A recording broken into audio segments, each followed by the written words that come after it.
आदरणीय सभापति जी, ये संसद, ये उच्च सदन सार्थक वाद विवाद संवाद और इस मनोमंथन में से अमृत निकाल करके देशवासियों देने के लिए है। ये देश का सबसे बड़ा मंच माना जाएगा। लेकिन जब मैंने कई वरिष्ठ नेताओं की बातें सुनी पिछले 2 दिन में, सिर्फ मुझे ही नहीं पूरे देश को निराशा हुई है। यहां कहा गया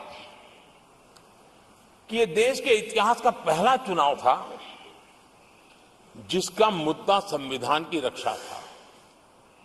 मैं जरा उन्हें याद कराना चाहता हूं, क्या अब भी एक फेक नैरेटिव चलाते रहोगे क्या? क्या आप भूल गए 1977 का चुनाव? अखबार बंद थे, रेडियो बंद थे, बोलना भी बंद था और एक ही मुद्दे पर देशवासियों ने वोट किया था।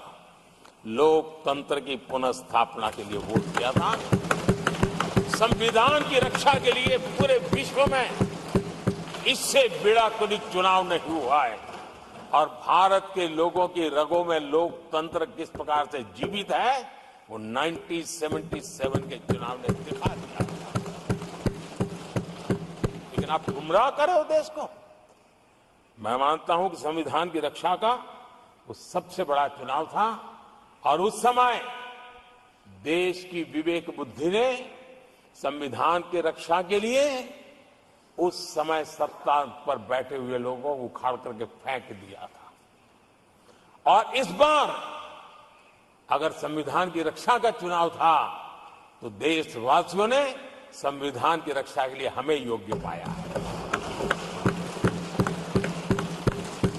संविधान की रक्षा के लिए देशवासियों को हम पर भरोसा है कि हां, अगर संविधान की रक्षा कोई कर सकता है तो यही लोग कर सकते हैं और देशवासियों ने हमें जनादेश दिया है।